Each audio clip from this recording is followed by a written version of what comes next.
Good evening, ladies and gentlemen. My name's Ross Thompson. I'm Director of Community Engagement, if you don't know me. It's my pleasure to welcome you tonight to this, our second symposium for 2019, and at the same time, thank you for your attendance. It's also great to see a number of the students here tonight. A great deal has been written about the importance of sleep and its impact on both general and mental health. Numerous studies show people who are sleep deprived generally report increases in negative moods, such as anger, frustration and irritability. And I'm sure we can all align with that some way at some time. And decreases in positive moods. Sleeplessness is often a prime symptom of mood disorders such as depression and anxiety, and consequently can have major impacts upon learning. So getting a good night's sleep and the right kind of sleep is crucial for how we function. We're fortunate to have tonight with us Dr. Chris Seton to share his knowledge and experience with us regarding this important topic. Chris is a paediatric and adolescent sleep physician who works as a staff specialist in the Sleep Investigation Unit and the Respiratory Support Service at Westmead Children's Hospital. He's also the founding director of the Paediatric Sleep Laboratory and also consults in paediatric sleep disorders at Hornsby and St Vincent's Clinic, Darlinghurst. I'm sure Chris will enlighten us with a lot of his insights with regards to sleep and the various solutions we can have to make it a better and healthy life. I'd ask you now to put your hands together to welcome Chris.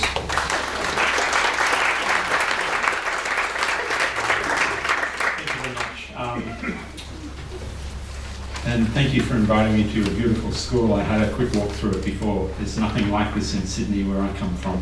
Everything is cramped. So I'm excited to be here. I'd be a little bit more excited if it was Friday night coming and I could stay and watch the Brisbane Lions. But very excited. So as Ross said, what I do, I'm a sleep physician for kids and adolescents. And sleep medicine's a new entity in medicine. So I'm not a sleep doctor that puts people to sleep, they're anaesthetist. So we look at kids from birth. So we do things in babies like risk of cot death. We do behavioural things in toddlers who don't go to bed. Sleepwalking, night terrors, all that sort of stuff. Sleep apnea, snoring. And then in teenagers, they're our biggest challenge because the two problems with them is they are the sleepiest age group on the planet. And they're the hardest to fix because they don't do what we want them to do. So what I want to do tonight is talk to you about this and perhaps not to scare you, but to give you some bad stuff. And I think if I give you some bad stuff, you'll remember that and then you'll be more motivated to ensure that your kids have good sleep. And you'll hopefully hear some things you haven't heard before. So when I was looking at your school website,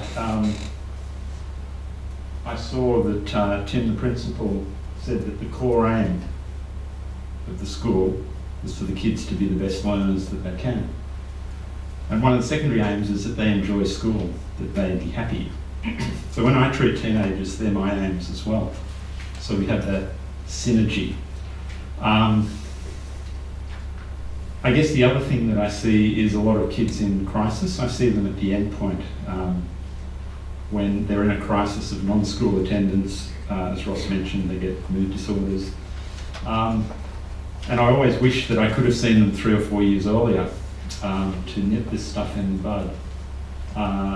And so I would add that I like the kids to be smart, to be happy. One of the things that sleep really does, which I'll show you, is make kids resilient when stress comes, when exams come and all the other stresses. So sleep protects kids from mood disorders in times of great stress. We had some media training a few months ago at the Children's Hospital of Westmead and some of us got picked to do it. I think we got picked because we're the guys that are not very good.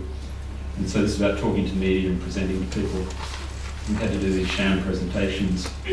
And one of the things the media trainer said, he said it's really important to put your first slide right, or your most important slide right at the beginning, not at the end, because he said people might fall asleep.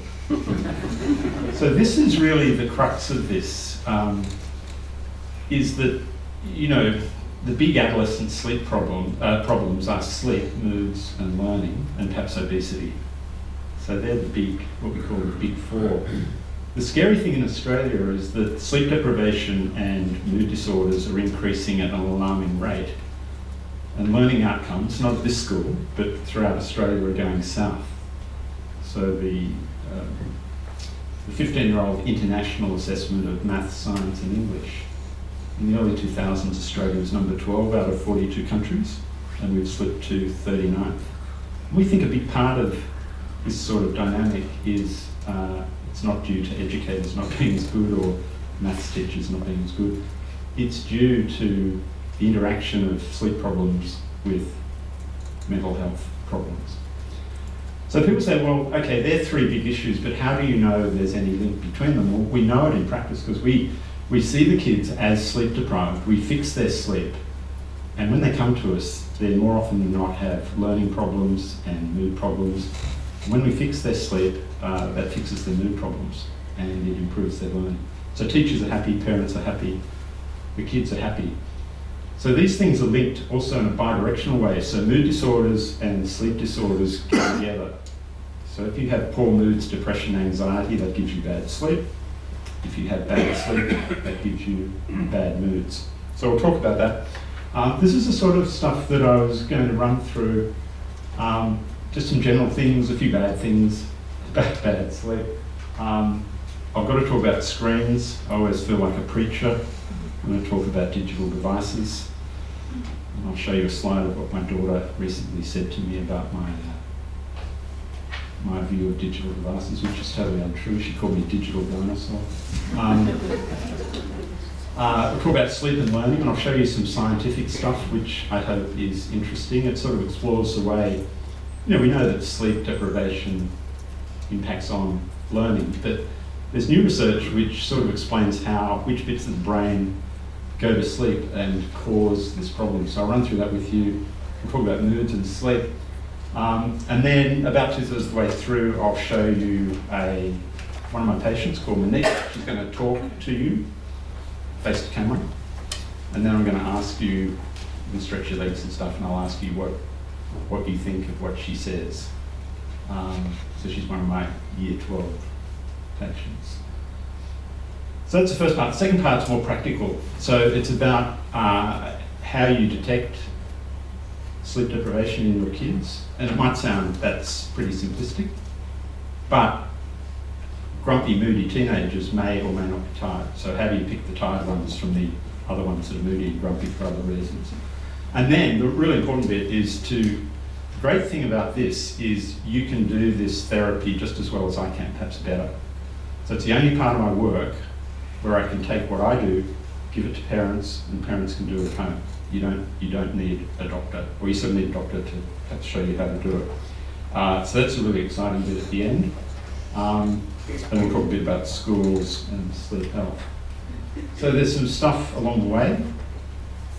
If there's anyone in the room that's heard of all this, you should go home.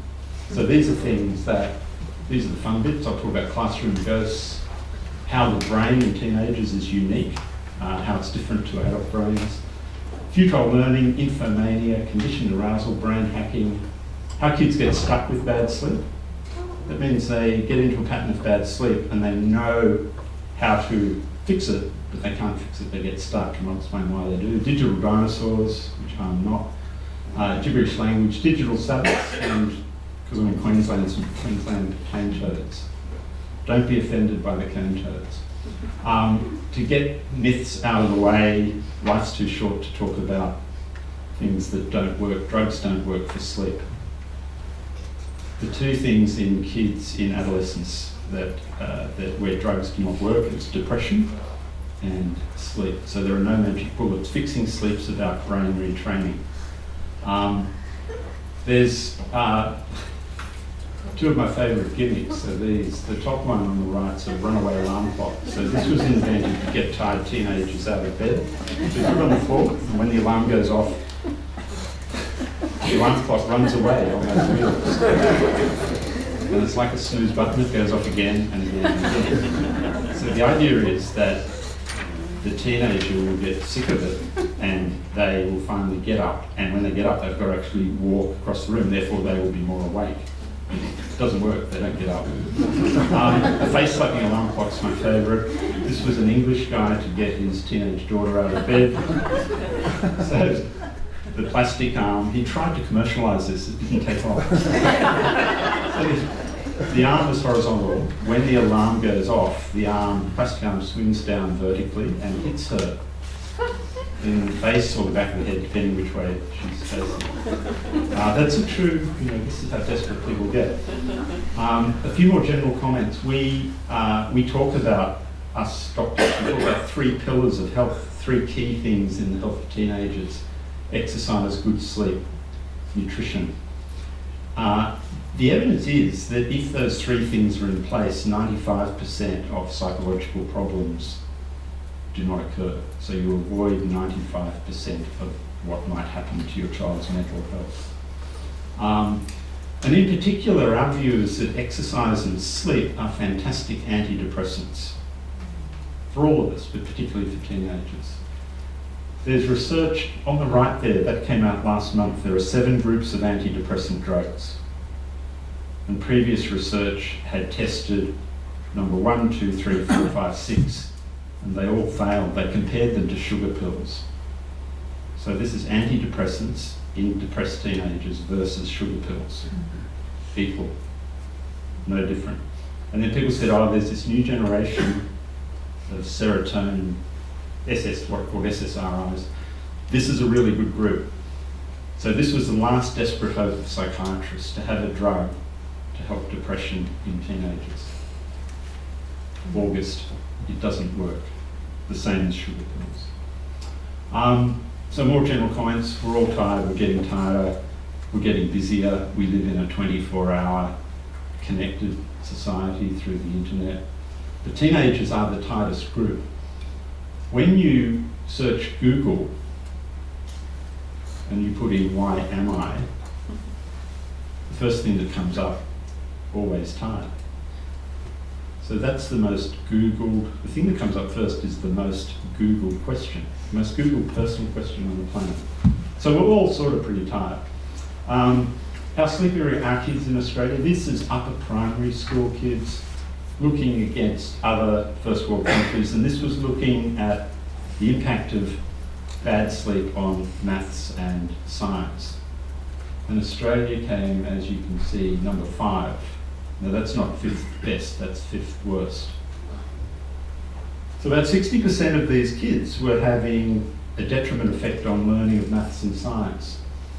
And the Grattan group, the guys that do educational, social and medical research, they got hold of this and they said, this is not quite possible. How could 2/3 of upper primary school kids be affected in this way? So they wanted to drill down on it a little bit more. What they found was the kids most affected were what they call classroom ghosts. They weren't the class clowns, they weren't rowdy, they were what the Grattan report called passively inattentive. And they flew under the teacher's radar often because they were quiet, they were well behaved. And they were sitting there looking as if they were learning, but they were switched off. Classroom ghosts. And when they got that inattentive group, classroom ghosts, indeed, the big factor that differentiated them from the smarter kids was their amount of sleep and their sleep pattern. And we've known this for a long time. Smart kids sleep better, they have better sleep patterns, and they sleep longer. And it's not a coincidence. This is a lady I'm really trying to become good friends with. So I work at Sydney University at a place called the Woolcock Institute, and they do a lot of really cool sleep research on adults.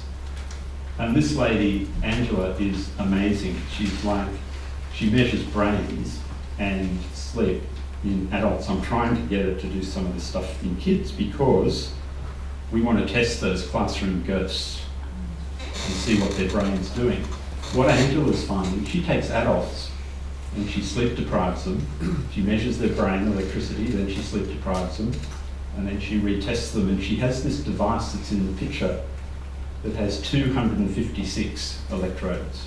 It's like a cap.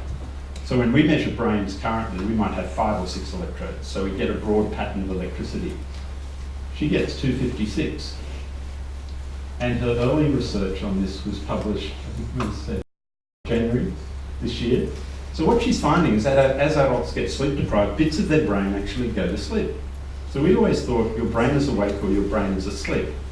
Dolphins can do half-half. They can be half awake, half asleep. Some animals can do it. We always thought humans can't do it. But Angela's showing that humans can do it and humans do it. So we've talked to her and we've said, we've got these classroom ghosts, these passively inattentive kids. We would love you to measure their brains. And she said, well, they're going to be half asleep, half awake too. So no one's done that yet, but we know what we're going to find. Bits of the brain shut down. So teenagers, sort of 2 out of 3 are chronically sleep deprived. This is not just tired 1 or 2 days a month. This is tired pretty much every school day. So 15 years ago, that figure of 2 in 3 was 1 in 3. So some of the reasons it's increased, it's sort of multifactorial, and I'll show you some of it. Some of it is screens, some of it is other stuff. So in upper primary, we're the 5th worst in the world. In teenagers, we're the 3rd worst. We get the bronze medal equal with the US. Korean kids are the most sleep deprived teenagers. So why are they sleep deprived? It's not a simple answer. These are some of the things that cause what we call the perfect storm. It's like this sort of potpourri, this recipe of sleeplessness. The ones in red are the ones I'm sort of going to touch on tonight. The green one is for you. We see a lot of kids in Sydney in private schools who have high ambitions and high expectations. The kids do, and the parents do. And that's why parents like you, I assume, want your kids to be at great schools like this to achieve great things, but sometimes it can blow up in your face. So we see a lot of private school kids who are what we call overscheduled. They're doing too much. They find it hard to opt out because they want to please their parents, they want to please their teachers. So they don't say, oh, I don't enjoy swimming 10 sessions a week, or I want to slow down a bit. They want to keep doing it, but the more they do, the less they sleep. And if they become sleep deprived and pressured and stressed, they then develop mood disorders, depression, anxiety, so on. So that's just something to be sort of just aware of. Now this is a bit, I don't want to insult anyone in Queensland, but did you know, I stumbled upon this last month, the cane toads. This is true. And I was actually looking for other stuff for this talk. And my wife said, you mean the cane toad testicles? And I wasn't looking for that. I was looking for teenage boys. And there's new research in teenage boys that show that sleep-deprived teenage boys have smaller testicles and less testosterone. The implications of that down the track when they're adults is unknown. But the cane toad research coincidentally happened at the same time. The Queensland cane toads are bigger in their genitals by 30% compared to New South Wales and West Australian cane toads. And the researchers think that that makes them survive better. Because they survive longer, they run faster, they're stronger. For teenage boys, it's independent of state of origin. Now, that's not the worst thing I'm going to tell you about, but it's an interesting one. Here, these are flow-on effects. So again, we just used to think, well, you know, if you don't sleep, you're a bit tired, you're a bit grumpy, you're a bit moody, you might forget stuff. But the more people research it, the more people find flow-on effects. It affects other bits of the body. It affects the brain, it affects the mind. It affects things that you would not expect. So girls alter their self-image, their perception of themselves changes when they become sleep-deprived. The obese ones think they are more obese. The thin ones and the normal body shape ones think they're thinner. Depression, 15 times more likely. Anxiety. Suicidality, 1 hour of lost sleep. In a teenager, if we lose an hour of sleep, it does nothing really to our mental health. Teenagers are sensitive to sleep loss. Thinking about suicide increases by 58% with each hour lost sleep. In the US, they've developed late school starting times in high schools to try and cope with one of the groups of sleep-deprived teenagers, which are teenagers with late body clocks, which I'll talk about. And this gives these kids a chance to sleep in, start school later. People would say, well, you know, if they start school later, they'll just go to bed later, but they tend not to. So they actually get more sleep. And they've got data on motor vehicle accidents in teenage drivers when they introduce late school starting times. So this is usually 2 hours later than standard times. It varies from state to state. 25 to 30% drop in teenage motor vehicle accidents. Unplanned pregnancies. We see kids with family relationship breakdowns. The girl I will show you that will talk to you, her father described the breakdown of his relationship with her, all because of her sleep. And it's simplistic, but it's fascinating. And she actually talks about it. So all these things, school lateness, absenteeism, more infections, obesity, self-harm, cyberbullying, impaired moral judgments, ethical judgments. So, and each time I do a slide like this, you read more research. So the testicles have just been added. But next month there will be more and more stuff. One of the really, really, really fascinating things about teenagers is their brain. And we think of teenagers as adults as they are in many, many ways. And their brain is adult in most ways as well, except for 2 bits. So this bit in the middle is called the limbic system. It's the emotional brain. So when you get emotional, it fires up. So it really lights up. What's interesting about teenagers, which doesn't apply to us, is that late at night, their limbic system, particularly girls, fires up. It should be dampening down towards sleep. It increases. The other bit that's a bit unusual is the prefrontal cortex. So this is the front of the brain, that's the back. This bit right at the front gives us it's the rational brain. It gives us ethical judgments, moral judgments. It's the bit that says when you get a crazy idea or a risky idea, it says it would be better not to do that. And 2 things turn that off, teenagers: alcohol and sleep deprivation. And so at night, this is the bit of the brain that shuts down and goes to sleep first. The limbic system fires up. So then, if kids get emotional or anxious late at night, that is not suppressed by their prefrontal cortex. And research on cyberbullying, car accidents, suicidal thoughts, drug use, other risky decisions, they increase late at night. A little bit gender specific. So boys are more likely to do risky things, girls are more likely to do emotional things. So a lot of the girls we see who do cyberbullying, they say, I don't know why I did that at 2 a.m. The next morning they're remorseful, but it's their limbic system firing up, not being controlled by their rational brain. So I'll preach a bit about screens. Screens, it's really sort of good to understand. I know you hear a lot about screens, but again, I'll go through the 5 reasons why screens are bad for sleep. This is my 10-year-old daughter who said to me recently, I was a digital dinosaur. She saw me preparing a talk and she said, oh yeah, Daddy, you're going to Queensland. You'll bang on about the screens. And she said, you know, you can bang on all you like, but the kids will not take any notice of you. And I said, well, actually, I love digital devices. I'm not a dinosaur, but I'm not talking to the kids. I'm talking mainly to the parents and some of the school staff. And she said, Daddy, that's quite smart of you. The parents will take notice. So this is age 10. This is, you know, and it's already started, as you know. So I think it's really important to grab this stuff in the bud. We get good control over it in New South Wales up to about our year 10, or sort of maybe year 9 in girls, year 10 in boys. So if we get the kids before then, we get really good results, and too much after that, they're too independent to change.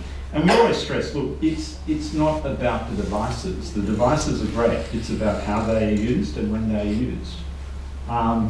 There's lots of sleep data. This is 30,000 teenagers across 50 US states. It was done 4 years ago. And 96%, almost ubiquitous use of screens before bedtime. Not many kids turn their phones off at night. 8%. 3/4 of these kids reported morning tiredness and or difficulty getting to sleep. So I'll show you how devices not only keep you awake, but they train your brain, or vulnerable brains, not everyone's brain, they train the brain to be awake. A lot of kids in the US, we think it's similar here, but we haven't got this sort of level of research. A lot of them drink a lot of energy drinks early in the morning to get sugar and caffeine hits to wake themselves up. And some of them are using stimulants, what they call smart drugs, which we would call stimulants. The main one they use is modafinil. They can get that now on the internet, and they use that to stay awake in the study and to try and be more productive. So these are the 5 things that screens do. So the simple one's called the opportunity cost effect, and that applies to anything that you do that replaces sleep. It's a generic thing. So if you ride your exercise bike for 2 hours at night when you could sleep, the opportunity cost of the exercise bike is missed sleep, and screens and any other activity have that.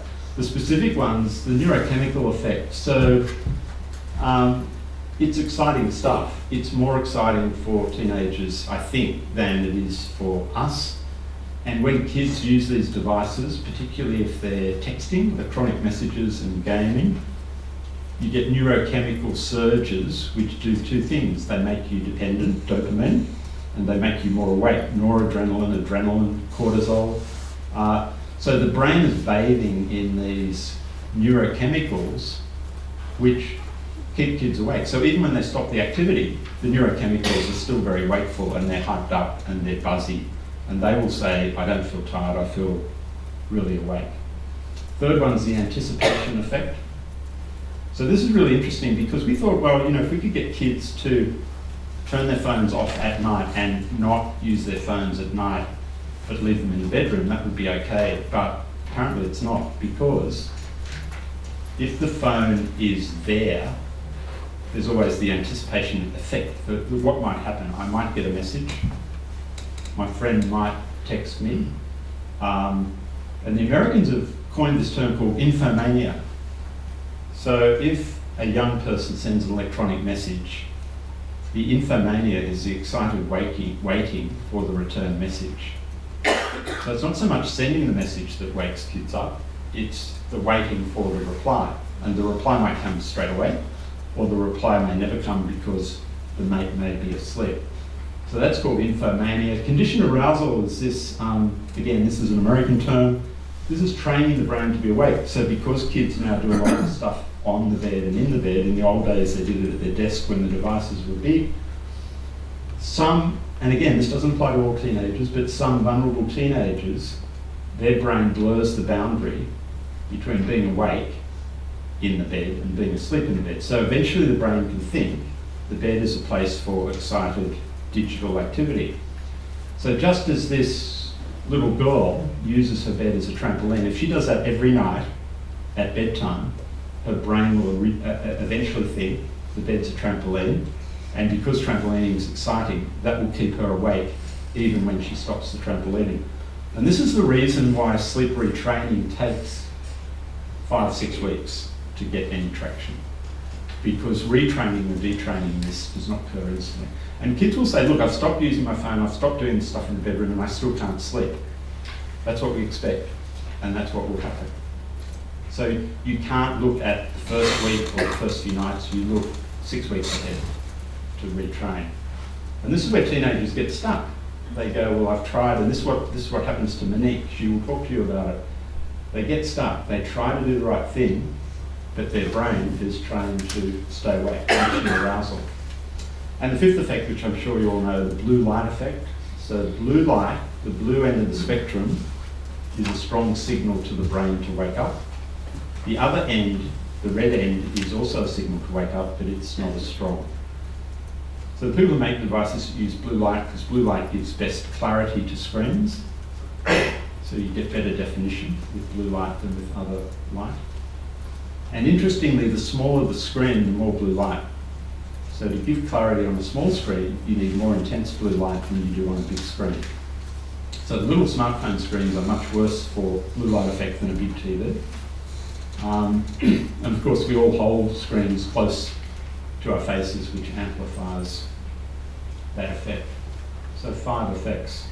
This is true, this is new too. This is, Double Bay is a part of Sydney, which, I don't know Brisbane well enough. It's sort of a trendy place that millennials hang out and rich people hang out. None of my friends or I ever go there. It's a bit, So anyway, there was a thing in the Double Bay newspaper recently to say that millennials, mainly young girls, are renting, there's a business where you can rent a guide dog while you're shopping to lead you around in the crossroads safely so you can keep using your phone. Anyway, I read this and I didn't believe it, and I investigated it, and it's true. I thought it was a joke. And this quote is one of the girls said, "Oh, my guide dog's great, it saves me at least 45 minutes each day because I'm combining walking around and doing my phone stuff, looking at my social media." So that's screens. Now on to learning.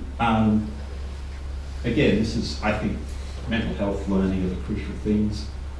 So learning stuff for any of us takes 2 steps. There's the before step, the preparation step, and the after step. The first step is to try and remember anything in short-term memory. You have to have a good sleep the night before. So this is Mr. Abbott when he was health minister, before he was prime minister, doing the rounds, doing what politicians do, talking to a school, and this guy's asleep. For whatever reason. So he's not going to remember anything. So when teachers say in one ear and out the other, this is what they mean. Short-term memory is not acquired because of what happens the night before. He might just be a Labour voter, who knows. But, and then the second effect is the sleep that you get after a day of learning. That's like sort of hitting the save button on your computer. It's saving the data that's gone in there. And I'll show you some new research about that. So you've got a bookend learning with 2 bits of good sleep. The other thing we sort of see is, we get a lot of these kids who sort of say, I saw a boy recently, I get 5 hours of homework a night. He's 14, he's at James Roos High School, which is a high-achieving academic school in Sydney. I can't get to bed on time because I get 5 hours of homework every night. We say, well, you don't. You take 5 hours to do it. But the reason you take 5 hours is you're inefficient, your brain is slow because you are tired. And if you get more sleep, you'll be able to do it more efficiently. And getting that message across, you guys would understand that. A lot of teenagers don't understand it. So brains slow down when they're tired, all our brains. Because our brains slow down, it takes longer to do cognitive tasks. So we all know that. If we're really, really tired, it takes a long time for our brain to do stuff. So with kids, homework study takes longer. We call that cognitive slowing. Because it takes longer, bedtime is delayed. Because bedtime is delayed, sleep is short. Same again next night, so a vicious circle. And because learning is not consolidated, because sleep is short, those kids don't get long-term memory, so we call that futile learning. And the original research about that was in the 1960s. This is it. So I'll show you this research and then really new research. So some psychologists did this at the Stanford summer camps. They got a bunch of 12 and 13-year-old kids. They paid them to learn a gibberish language, a language that no one else knew, so no one could get an advantage because their mum was French or their dad was German. 2 hours a day, good rate, 2 hours of teaching a day for 10 days. And those kids had their normal sleep pattern, whatever was normal for them at the summer camp. And Group B had twice as much teaching, 2 hours of afternoon learning and 2 hours of evening of the same gibberish language for 10 days. But the catch was the second group had their bedtime postponed by 2 hours.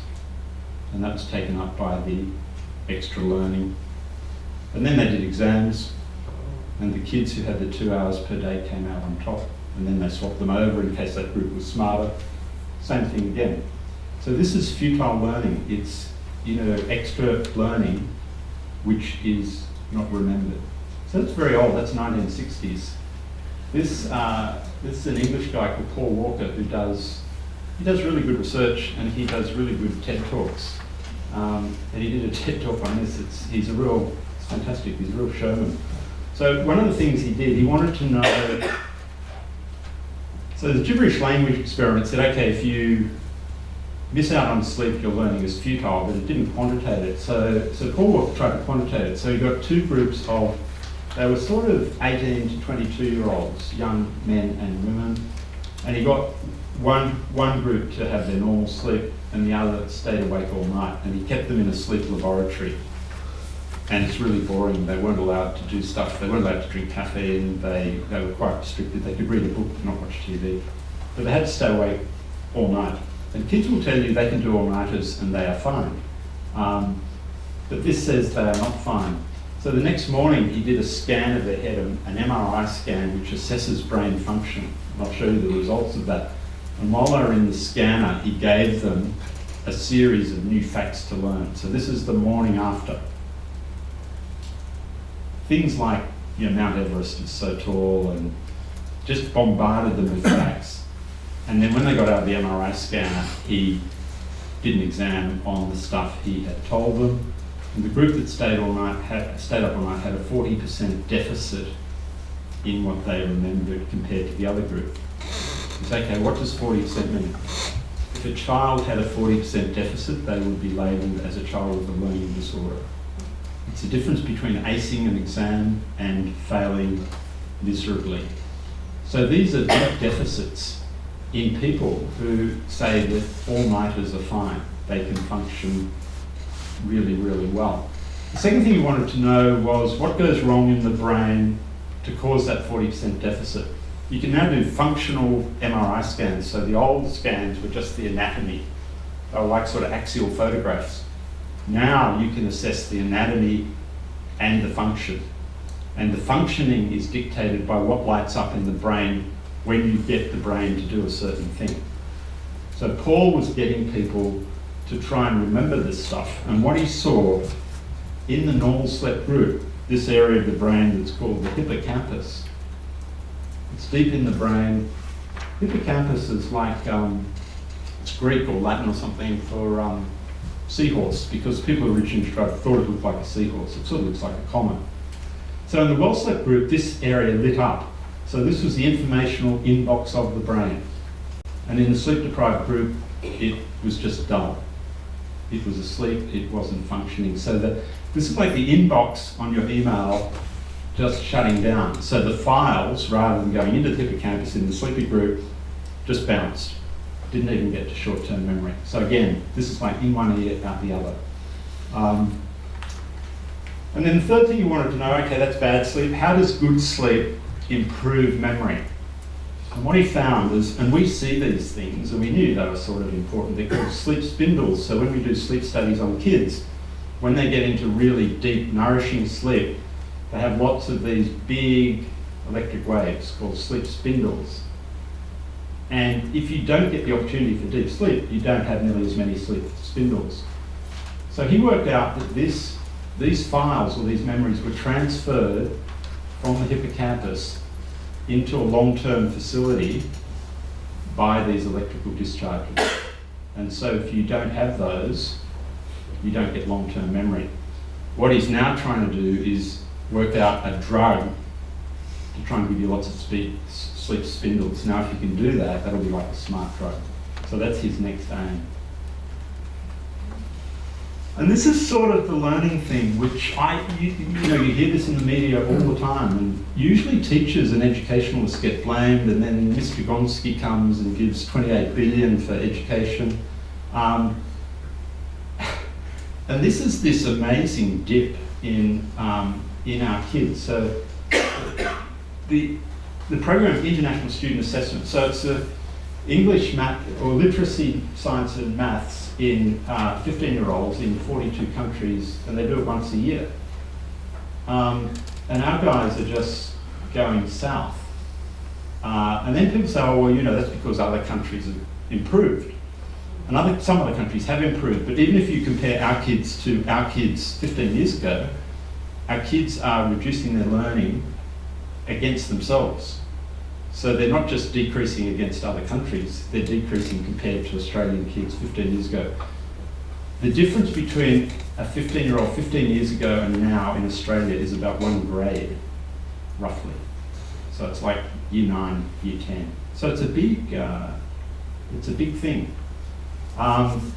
So moods get really confused with sleep deprivation. I don't mean by you, I mean by doctors. So what we find in practice, most of the kids I've seen have already been to psychologists and psychiatrists by the time they get to us. And invariably the psychologists and the psychiatrists treat the mood disorders and try and fix it, but they don't address sleep. They typically don't ask about it. Psychologists will say they're not trained to ask about it, but so they'll treat anxiety with daytime things, but not necessarily anxiety related to sleep. So the sleep problem gets suppressed and what we call hijacked. And we know that kids with mental health problems are much more likely to have sleep problems than the average kid. And to fix their mental health, it's really good to fix their sleep concurrently. So we work at the university, in our team we have psychiatrists and psychologists and sleep doctors, and we work as a team in parallel. And so when you think of this, if you have a boy or girl with a mood problem, they're probably sleeping poorly, and vice versa. Whereas a lot of psychologists, if they diagnose something, they exclude the other thing. Oh, this child's got anxiety, it's not a sleep problem. If it is anxiety, it probably is a sleep problem. And it's bidirectional, as I mentioned before. Anxious kids have trouble getting to sleep. Kids who can't get to sleep become anxious. So both directions. Again, depression is fiendishly hard to treat. It is really, really hard to treat in teenagers because the drugs don't work. So sleep is a good antidepressant. This is my favourite mood researcher. Well, she's a sleep researcher. She's sort of my hero. Her name's Mary Cascade, and she's been researching teenage sleep for 35, 40 years. And this is recent research. She wanted to look at the relationship between stress, depression, and poor sleep. Now, the problem with that is you're not allowed to stress teenagers. It's unethical to get them and put them under stress. It's a bit naughty. And so she couldn't do that. So instead of stressing them, she took them at a time of stress, which for them is college entry, university entry in the US, kids, as you know, move towns. So we don't do that so much in Australia, but they typically move towns and move cities, so they're cut off from their family, their friends, their social connections, and they go to a new place where they know no one, so it's a stressful time, beginning of university. So she got the stress.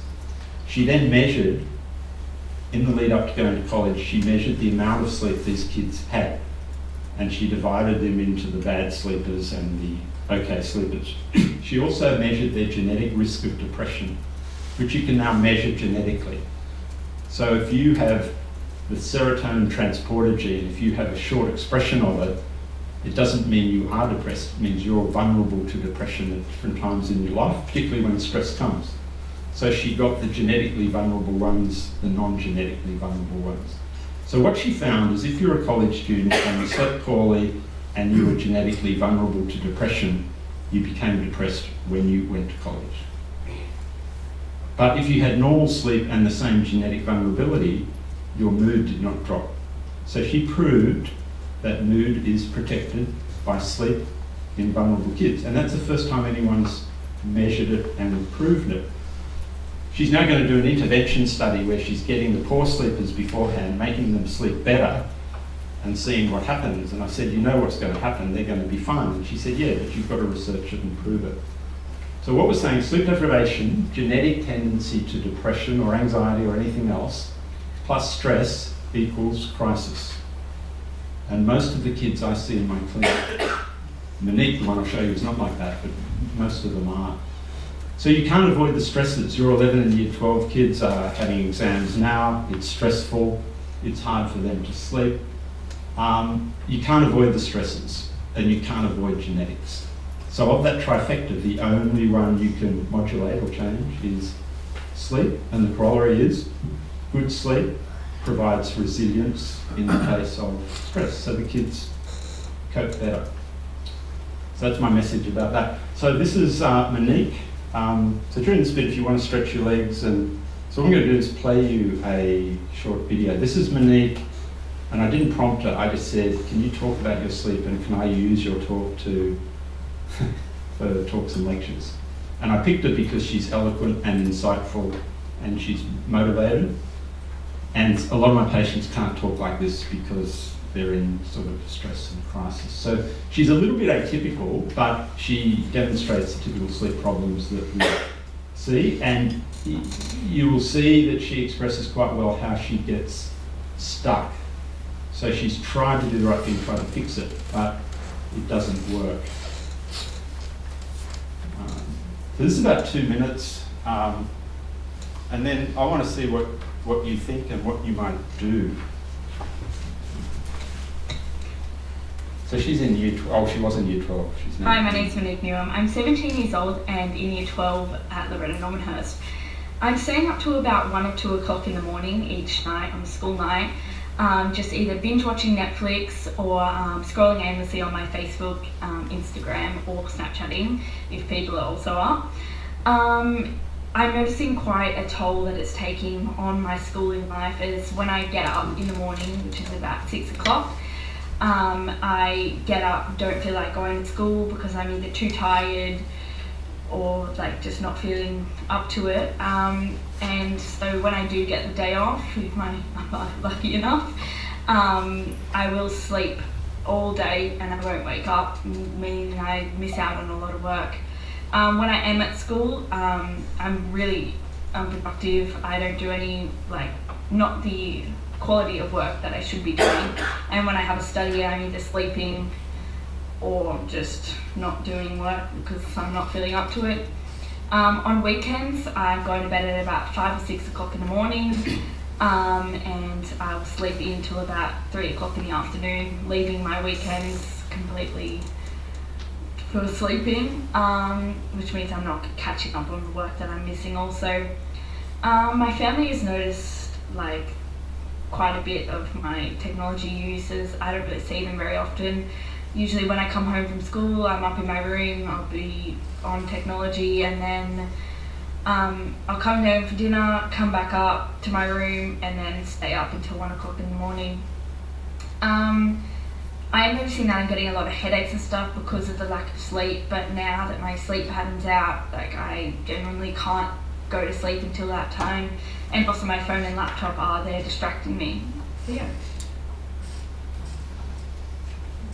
So what's the problem? The parents. You might dare say that. I can't say that. I'll get hit. In fact, this dad, he's sort of a corporate guy, and I think he's a guy who's used to getting his own way. So when we were doing the initial consultation, so when I met Monique and assessed her and we talked about things we can do to improve sleep, which are the same things I'll give you at the end of the lecture, he got really angry. And he stood up, and I was across the desk, Monique was in the middle of Mum and Dad. So he stood up, he's a big guy, led across the desk. He said, I've had enough. Dr. Seton, where were you 3 years ago when I needed you? This has been going for 3 years, Dr. Seton. And I said, man, I've just been here, I've been here for more than 3 years. And he said, well, you obviously have a marketing and advertising problem because of And then his wife told him to sit down, and he didn't. And he apologised later, but he lost it. And he said, I've lost my daughter. And that's the family, and he was angry because he was upset. And it was ironic that, and I said, well, I'm the guy, hopefully, that's going to fix it, and then when we fix it, you'll have Monique back. But he expressed it really well, and I wanted him to say that face to camera, and he wouldn't. But anyway. So her problem is Netflix addiction, or, you know, she describes it well. She says scrolling aimlessly through social media. She said binge watching. It's a great description. You know, it's not watching one episode of something, it's watching. And she got stuck because she's got conditioned arousal. So she does all this in and on a bed.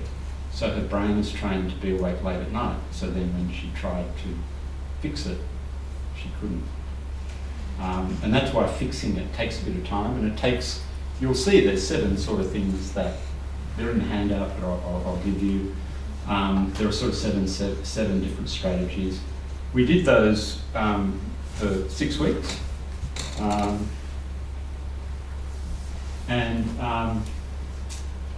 know, you can see she was negative about school. She's really smart, and she wanted to do medicine. And I said, what are you going to do next year? She said, I'm going to do medicine. And I just went, no, you're not. She said, yeah, no, I am. I said, no, you won't get in. She said, I'll get in, I'm really smart. And I said, yeah, but the smart kids you're competing against mainly sleep well. And because they sleep well, even if you've got the same IQ, they will beat you easily. And she didn't believe it, and she went away, and when she came back, she said, yeah, I agree with you. And she's doing medicine. But, you know, I just thought it's a pretty good description of, most of my patients can't talk like that, they're not that eloquent, but she expressed the problems well. So we did the strategies. One of the things we did in her that is not in your strategies, because it's sort of hard for you to do it, is we gave her a late bedtime to start with, and then after 6 weeks we gradually faded it, made it early. And you can certainly do that if you need to. So she came back, she's getting to sleep quicker. Dad was very, he was almost embarrassed to be there, I think. More alert, happier. She wasn't clinically depressed. She was just sort of moody and disengaged from her family. So we got her to, and this is one of the things we do, we get kids to go off the bed to do homework and study and have dinner. The girl recently, when I asked her if she could have dinner away from the bed, she said, 16-year-old, where do you expect me to have dinner? And I said, the dinner table. And her mum laughed and she said, I never have dinner at the dinner table. I said, I know, that's why I want you to do it. So Monique and her dad worked out that she could share his office, his home office, which was nice because he got to see her in the evenings, previously not seeing her because she's locked in the bedroom. He wasn't angry anymore. Dinner with the family. 2 funny things. So because I said to her when she came, I said, so, what are the things in this? And one of the things she said, oh, Chris, I've discovered this thing called brunch. Brunch is where you meet your friends, it's halfway between breakfast and lunch on weekends. And you go, I said, yeah, you don't know what brunch is. She didn't, she was never awake at that time. So again, interacting with the family more. The other funny thing is, one of the things I give you is a pre-bedtime routine, which psychologists call cognitive behavioural therapy. It's doing what some people call a wind down. It's separating out the stressful school stuff and screens from sleep by doing relaxing activities. And it's a bit old-fashioned, but it sort of works really well. So we go through with the kids things that they might like to do, and they've got to be pretty regimented and do it like boot camp. And one of the things most teenagers like to do is a sleep playlist. So it's chilled music. I used to call it mellow, but got told you can't call it mellow, it's going to be chilled. And it's sort of, you've got to sort of say to them, who are the guys that you like, and maybe 15 or 16 songs. And it's not whale music and wind and stuff, it's things they like to listen to. So Monique wanted Sam Smith. She really liked Sam Smith, and she said, can I make my playlist all Sam Smith? I said, well, you can. Most people like a variety, but you can do 15 Sam Smith songs if you like him that much. And you put him on shuffle, and don't do it on your phone, do it on the iPod, do it for 20 minutes or whatever. So one of the things not on here, which came back, she said the only downside was that whenever she hears Sam Smith singing, she feels sleepy. And I went, wow, that's just like Pavlov and his dogs. That's exactly what you want. So that's the old thing of sleep association. And that's why we read to toddlers and preschoolers and babies. So that's her. The sleep in school, so I won't dwell on it because the fact that I'm here means that your school's interested in this. And I always think that the schools that really need to hear this stuff are the schools that never invite us to come and talk. It's that catch-22. But one of the first schools we worked with was a Brisbane school. And I was saying to Ross earlier, I don't know if it's Brisbane Boys or Brisbane Grammar, but it's one of the two.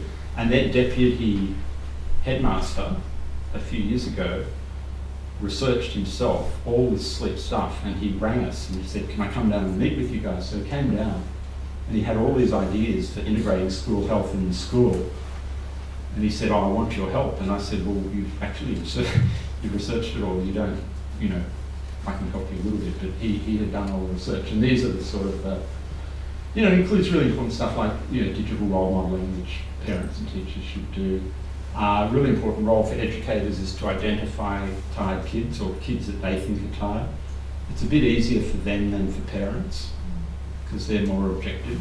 And so they can often be the conduit of information to you, and you can either ask them if they think your kid is tired or moody or both, or they can come to you proactively and say that. So that's a really important school role.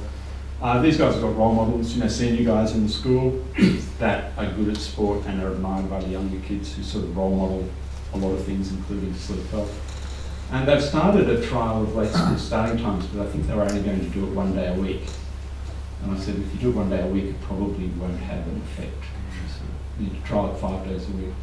And if they do that, we're going to help them with a bit of clinical research. So we see all that as a sort of partnership. Their original reason for doing it was to improve sporting prowess in their boys. And they'd read some NBA, National Basketball Association research. So the Houston Rockets, which are a top NBA basketball team 5-6 years ago, some sleep researchers got them, and what they got them to do was to have 30 minutes more sleep. And they measured it with, Fitbit type things. So, and these guys had to do it because they're being paid big money to play basketball. And they do what they're told with nutrition and training, and so with sleep. So they could choose either to go to bed half an hour earlier than usual, or sleep in half an hour later. And it was tracked and measured, and then their stats were tracked because they have all their stats anyway. So how many more rebounds they got, how many more free throws, and you look through the data. So they did it, I think, for a month. And during that month, their stats improved. But you sort of look and it's like 1%, 1.5%. Lucky, the high levels were 3%. So, you're 3% better than you were before. So you go, well, that's nothing. What difference does 3% make? And then they converted it into dollars. Okay, so if you're in this team as an elite player, a 3% improvement in stats equates to $800,000 US on your contract per year. So the players just thought, oh, that's good. I get paid more. Sleep a bit more, get paid more. Now all the NBA teams have sleep coaches because of that. So Brisbane Boys wanted to do it for sport, and the only sort of thing I added is I said, you don't want it just for the sporting teams, you want it for the whole school, because it's not just part of sport, it's part of well-being. So I just want to tell you the different types of sleep deprivation. So you would think sleepy kids means not enough sleep. Kids who choose to go to bed late or do things that keep them up, like Monique. And they're the majority, but there's a couple of other subtypes. There's kids that can't sleep.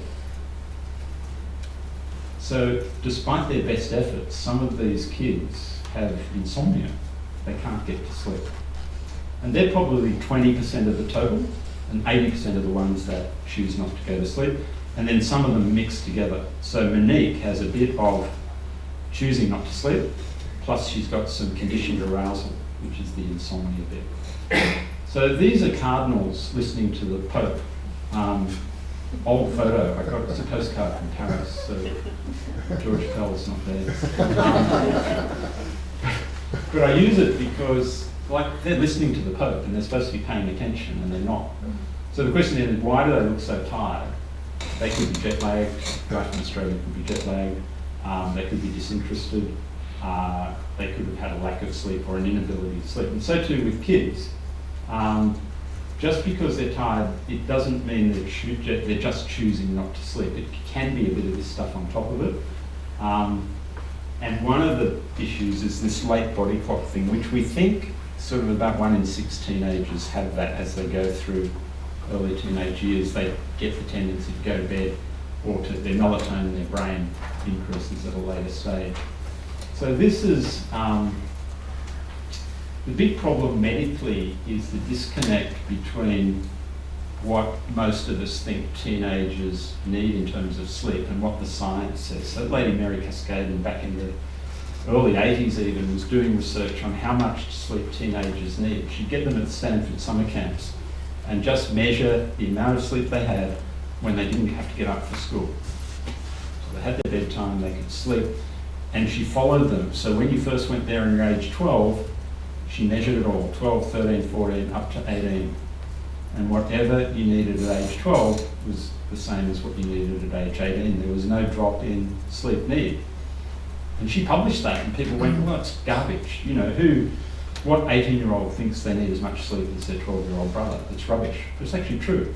So the disconnect is that we think, educators think, everyone thinks, as you go through high school, you stay up later, therefore you can do more study, more homework, more other activities.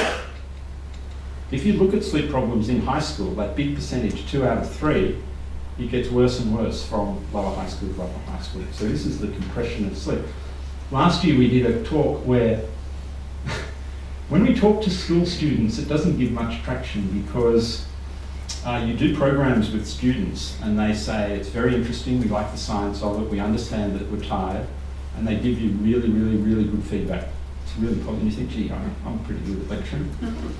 You go back 6 weeks later and you measure their sleep again, and it ain't changed. So that's why me or anyone just lecturing to kids doesn't work.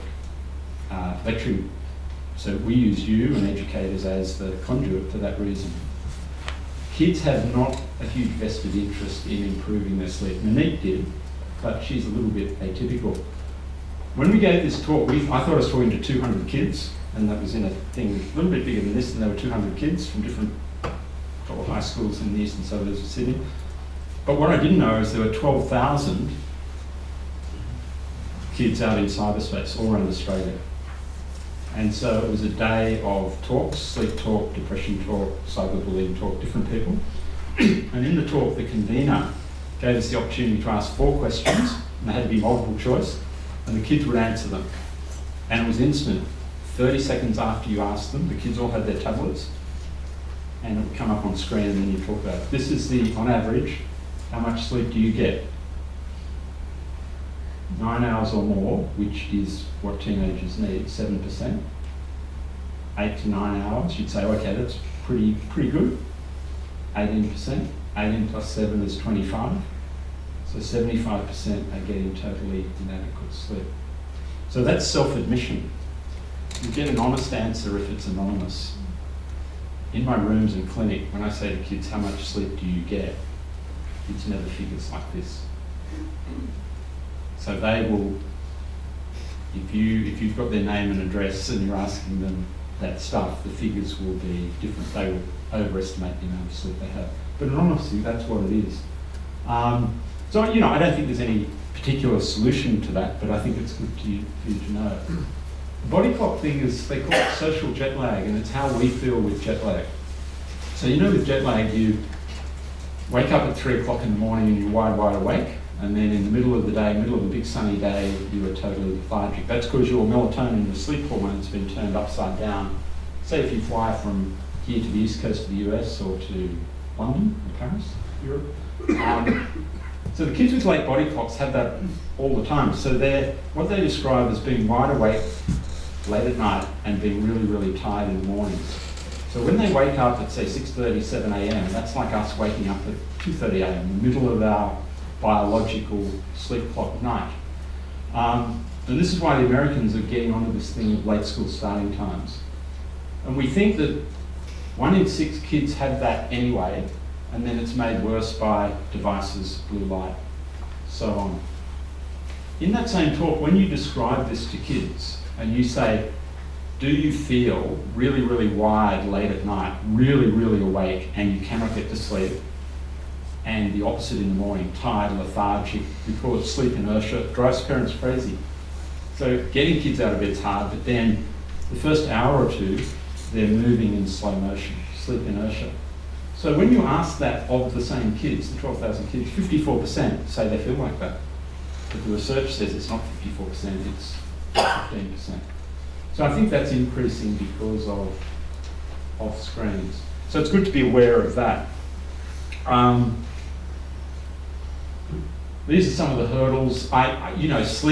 Sleep's not sexy or cool or appealing to a lot of kids. Some of them are interested in science.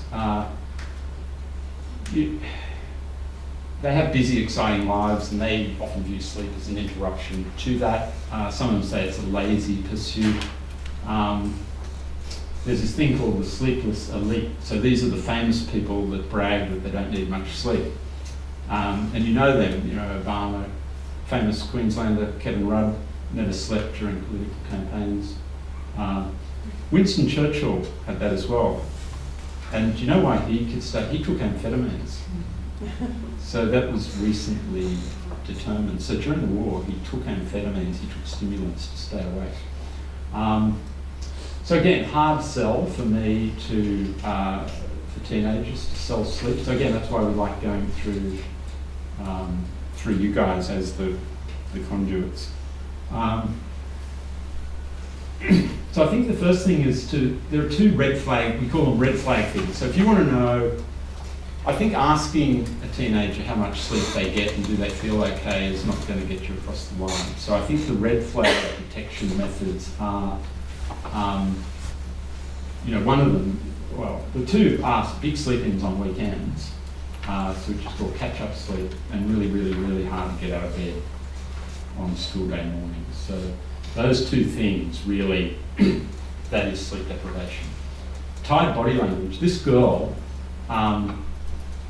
I did get her to mess her hair up a bit to look a bit more disheveled, but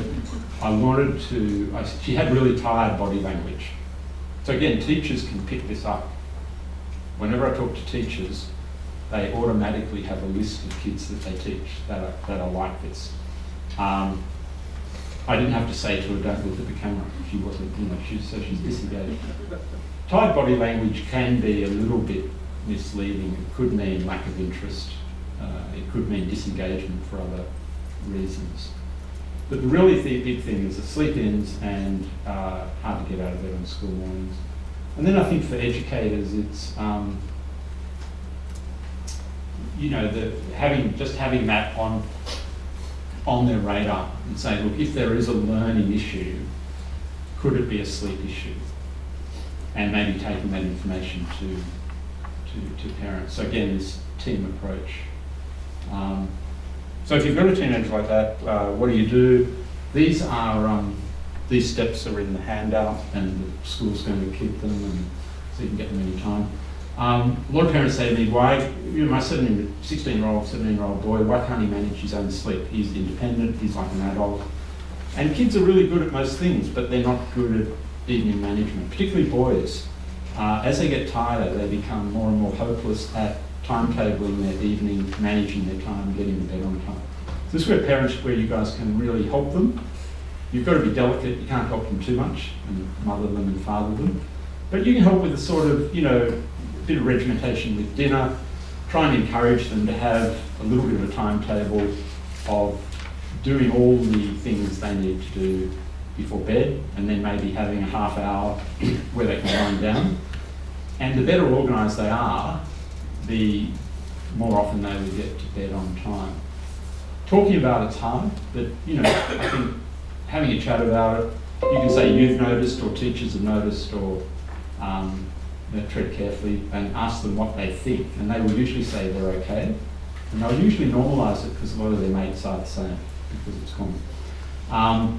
And so often what we do, and we encourage you to do, is out of this list of things, maybe they could pick one thing to start with. What's one thing they could do to change sleep behaviour? Could they not do other activities on the bed? So of these things, the thing they least like doing, of course, is not having screens, phones in their bedroom overnight. So that's the big hurdle. And that's the one they least like, and the older they are, the less they like it. So pick one thing. Try and get some traction. And so using the bed for sleep only is sort of thing that most kids would agree on doing. And then number 5 is sort of what's a bedtime you've got to have a sort of line in the sand for school day bedtime. And I think in upper high school it's unrealistic to try and get 9 hours in certainly most of the kids I see. So often in upper high school we aim for 8 hours, lower high school 9 hours. But it's an individual thing. And so you've got to have a bedtime, and the bedtime should be lights out. So again, you don't want conditioned arousal, but you want the brain to associate bed equals darkness equals sleep. It's called sleep hygiene. FOMO, fear of missing out, fear of switching off, it's real. And people like Monique said, when she was doing our program and she moved all the phones out and she did everything really well, I said, what did the other girls at Loretto's the sister school, the Brisbane school, what did your mates say? And she said, the first 3 or 4 mornings, she said, I just told them that I was offline overnight. And she said, after 3 or 4 mornings, they didn't bother me because they knew she wasn't socially connected, so they didn't talk to her about it. So she said it was only a bother for a few days. Digital Sabbaths are things where you can have time where you don't have devices. There's a guy called Michael Rich in the US who he's the world's premier digital researcher with teenagers, with young people. And one of his things he advocates is families having a day every so often where everyone is not connected for the whole day. And he said it's not just the kids that find it. He said a lot of the parents don't want to do it because of that dependence. So that's the sort of thing. Pre-bed, when we do it with people like Monique, we do it sort of in a formal way. And we say, 30 minutes lower high school, 45 minutes upper high school. It does cognitive behavioural therapy, so it trains the brain to think about something you want to think about. It takes the stresses out. We do this at the university with sleep psychologists. And these are the things we talk about, again, like, Sam Smith makes me sleepy, Pavlov's dog, all that sort of stuff. A routine, a lot of teenagers, I find I have to define what the word routine means. It doesn't just mean doing a bit of stuff before bed. You've got to do it in a very timetabled way for it to have an effect. And it's got to be achievable. So it's things like hot baths or showers, reading, music, snack and a drink, that sort of stuff. And again, people like Monique, when they do that, it becomes normal. So they continue it. If they're motivated, they will continue it themselves. These are a few other digital strategies that this guy Michael Rich talks about. He's done great research that shows that multitasking doesn't work. Every teenager says it does. They say, I can listen to music, I can respond to social media, and I can study on my screen, headphones, all at the same time. He's got a bunch of really smart college kids, and he's given them cognitive tasks, and in all of them they cannot multitask, which means when they multitask, they don't remember as much. He does stuff like he beeps them, gives them Apple Watches, and he beeps them while they're studying, and distracts them and sends them messages. And then he measures how long the brain takes to be de-distracted. And the kids will say, look, that's 30 seconds. That took me 30 seconds. But it takes up to 20 minutes for the brain to get back to the cognitive functioning that it was before the distraction. So distractibility is a big thing. So we say, can you do the social media stuff and your leisure stuff and your fun stuff separately? Maybe do your school stuff first, your social stuff second, get your school stuff out of the way. Good digital role modelling. We did a little study where we, just in the kids we see, one of the questions in our research to parents, do you use, on a regular basis, do you use your phone at the dinner table? 75% yes, 73% said yes. So that's not, the kids will say, well, if you do it, why can't I do it? The digital Sabbath, going without a day for a day, when the kids and families do it, they actually say they enjoy it because they do other things and they do family things. So again, if you want to read Michael Rich, he's a Harvard pediatrician. He's called the Mediatrician. If you just Google him, he's got a really good website. You can read that stuff. The screen stuff, if that's a big hurdle, the next step is to consider, you guys are different because you're not sort of the parent kids I see. The parents of the kids I see are usually disempowered to do anything to do with screens. They say, I can't do that. I want to be the best friend rather than acting in best interest. And they'll say, they'll find reasons not to impose screen restriction. So then we talk about devices. So Family Zone is just the one I know. There are a lot of others. So that's a cyber and time restrictor. The cyber restriction is automatic according to age, and the time restriction is up to the parents. So if the kids get your password, they can overcome it, but otherwise they can't. They can get on Wi-Fi from the kid next door. Talking about this sort of stuff is, a lot of teenagers, when you start talking about this, they think, oh, I don't really want my mum and dad to get this, so because I don't want them to get it, I'll do some good behaviour in order to avoid getting it. So sometimes talking about it is enough. Again, the families that need this most are the families least empowered to do it. I saw a family recently, a boy who is 15, who's not had a full day of school for 2 years. He's had part days, but no full days for 2 years. He's got gaming addiction. He's got school refusal. And he's got 5 psychological labels: Asperger's, social anxiety disorder, depression, anxiety, oppositional defiant disorder. And when I said to parents, this is none of those things. This is school refusal and gaming addiction. So to fix it, you have to restrict his gaming in order for him to be able to get up in the morning to go to school. They said, oh, we can't do that. What else have you got to offer? Nothing. 2 years is the longest I've ever seen a kid, a teenager, not having a full day of school. And that was a good school in Sydney, not a Catholic school, not an elite school like this, but a good school. So then if you go through all this and you get stuck, and you've got us, if you want to, we've got an online thing where we've got a big clinic in Sydney, but there's not a similar clinic for teenagers in Brisbane. There's a bit of it in Melbourne and Adelaide, but not Perth, Brisbane or Hobart. So Sleep Shack's an online form of what I've talked about. So it's just me and my sleep psychologist behind the computer. Teenagers like it. Well, they find it more appealing than coming to visit us. They hate visiting doctors. And we get better results online than we get face-to-face. And I think it's because teenagers are more likely to do it. And the kids we get on there, on average, are 2 years younger than the kids we see face-to-face. So it's accessible. It's got a front bit which is just information, and the back bit is actually a program. A lot of parents just read stuff and they say, oh, I've got a bit of an idea what to do, I don't need the program.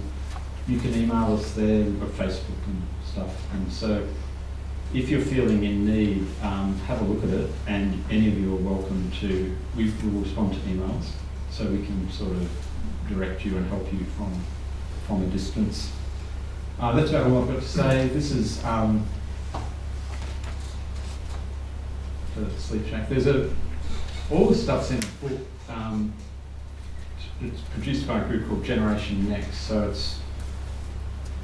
teenage, mainly mental health, cyberbullying, stuff like that, and there's a sleep chapter in it, but it's really just what we've talked about tonight. There is a group that we work with who come to schools called the Sleep Connection, a girl called Lisa. She does in-school sleep programs, and so if you wanted to get her to come, she actually gets the kids to map their sleep and does programs. It doesn't get a huge amount of traction. It does educate the kids, but in itself it doesn't, as I mentioned, doesn't really change sleep behaviour. The media guy said my other problem, I had to have a good slide right at the front, the important slide, and I had to have take-home messages. And I'm like, oh, no, not take-home messages. When you hear people say take-home messages. Anyway, so I think the most important one there is that you guys can make a big difference, and 90% of this you can do. What I've put in the handout is about 90% of just what I do every day. And I think, parents can do it. Chris, on behalf of all of us tonight, thank you very much for coming along and sharing your insights and your knowledge. And certainly it's a lot of food for thought there to think about. To everyone, we are videotaping tonight. We'll be placing it on Firefly, so we'll let you know where it's located. And also, Chris did leave some sheets, so what we'll do is make sure that goes onto Firefly as well. And we are looking at topics for 2020, so please, if you have any suggestions about possible topics we can have for our symposiums, if you could let me know. And as you leave, please mind those cane toes.